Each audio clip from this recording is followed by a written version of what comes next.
নমস্কাৰ, কেনে খবৰ আপোনালোকৰ? আশা কৰোঁ আপোনালোক সকলোৱে ভালে আছে। আজি যাবলৈ ওলাইছোঁ বজাৰলৈ, তো ভাবিলোঁ ভিডিঅ'টো ষ্টাৰ্ট কৰোঁ। তেনেহ'লে ভিডিঅ'টো শেষলৈ চাই থাকিব নাপাহৰিব। তেতিয়াহ'লে বলকচোন আজি ভিডিঅ'টো ষ্টাৰ্ট কৰোঁ।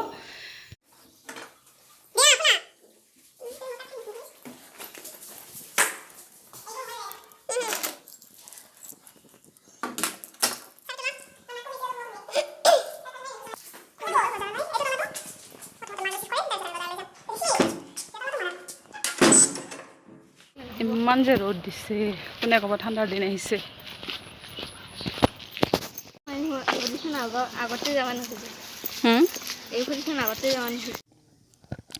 আহি পালোঁ মাহঁতৰ ঘৰত। ইপিনে মা বজাৰত যাবৰ কাৰণে ৰেডি হৈ আছে আৰু কৈ আছে ইমান দেৰি হ'ল, কিন্তু ইপিন সিপিন কৰোঁতে কৰোঁতে মোৰ দেৰিয়ে হৈ গ'ল আৰু ফাইনেলি বজাৰত যাব ওলালোঁ ৰেডি।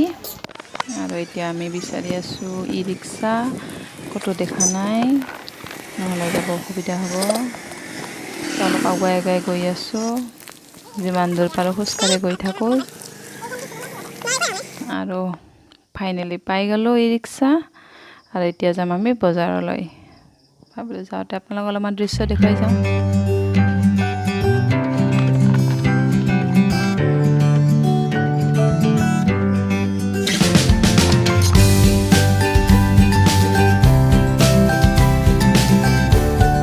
বজাৰৰ পিনে আহি পালোঁ। ইপিনে স্কুল কলেজ খুলি গৈছে, ল'ৰা ছোৱালীবিলাকৰ ভিৰ আৰু আমি আহি পালোঁ বজাৰ। দীপাৱলী আহি আছে, গতিকে দীপাৱলীত সজাবৰ কাৰণে, ৰংগলী সজাবৰ কাৰণে ধুনীয়া ধুনীয়া কিছুমান ডিজাইন ওলাই গৈছে। অলপমান চালোঁ এনে ডিজাইনবোৰ চাই ভালে লাগিলে যেনিবা, তো মই লোৱা নাই, এনে চাই ল'লোঁ।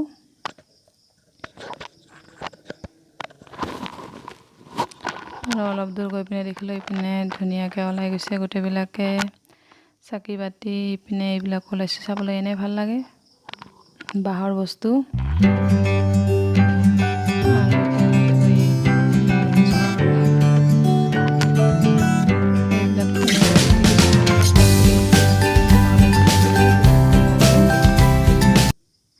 এইপিনে ওলাইছে গছপুলি কিছুমান চালোঁ। এইপিনে বিলাহী, জলকীয়া, তাৰপিছত আৰু কিবা কিনি গছপুলি ওলাই গৈছে। এইপিনে শাক পাচলিৰ বজাৰ, আমলখি ওলাই গৈছে বজাৰত আৰু ফল মূল অলপমান ল'লোঁ, শাক পাচলি ল'লোঁ আৰু বাকী এতিয়া হৈ গ'ল বজাৰ। আৰু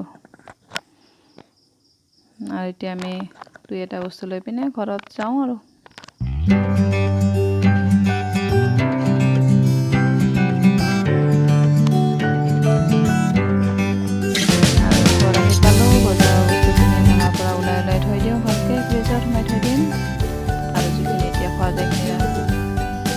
কৰি থৈ দিম আৰু এতিয়া ৰান্না বাঢ়া ষ্টাৰ্ট হৈ যাব আৰু দুই এটা বস্তু বেছি দিম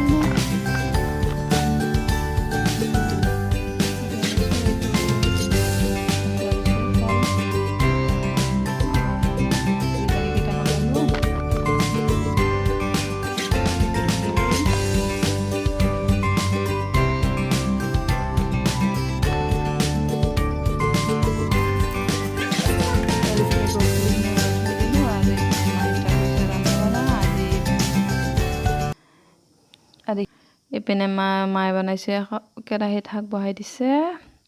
আজি বনাম থেমচি শাকেদি মাছৰ জোল। আমাৰ ইপিনেতো থেমচি বুলিয়ে কয়, বাকী নাজানো কোনে কি বুলি কয়। মাছৰ জোল আৰু ইপিনে ভাত বহাই দিছোঁ। একদম চিম্পুল ভাৱেৰে বনোৱা হ'ব। অলপ নিমখ, অলপ হালধি দি দিছোঁ, অলপ সময় ভাজি ল'ম।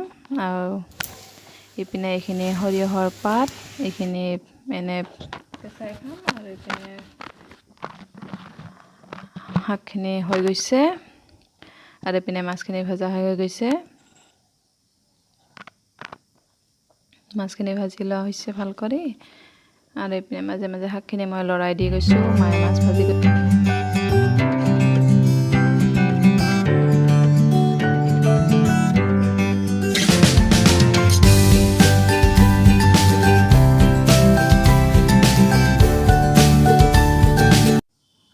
মাছখিনি ভাজা হৈ গৈছে আৰু এতিয়া এইখিনি শাকত দি দিছোঁ।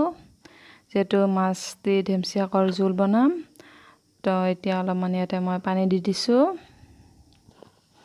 যিমানখিনি পৰিমাণে লাগে জোল সিমানখিনি পৰিমাণে পানী দিয়া হৈছে ইয়াতে। এইপিনে মাছৰ আঞ্জাখিনি হ'ব ধৰিছে, পানী ঢালি দিছোঁ যিমানখিনি পৰিমাণে লাগে। আৰু সেইপিনে সেইখন কেৰাহীত মা এতিয়া বনাব বন্ধাকবি দি পনীৰৰ চব্জি। সেইপিনে বন্ধাকবিখিনি বহাই দি দিছে। পনীৰখিনি যিহেতু ভাজি নলওঁ, প্ৰথমতে বন্ধাকবিখিনি ভালকৈ ভাজি লৈ ল'ব। আৰু আমাৰ হৈ গ'ল ৰন্ধা বঢ়া। মাজতে অলপ সময় ভিডিঅ' কৰিব পৰা নাছিলোঁ, ইপিন সিপিন কাম কৰোঁতে। তো এইখিনি হ'ল বন্ধাকবি পনীৰেদি চব্জি, তাৰপিছত সৰিয়হৰ পাতৰ চব্জি আৰু থেমচিয়াকে দি মাছৰ জোল। আপোনালোকে যদি মোৰ ভিডিঅ'টো চাই ভাল পাইছে তেনেহ'লে লাইক, কমেণ্ট আৰু ছাবস্ক্ৰাইব কৰি দিব।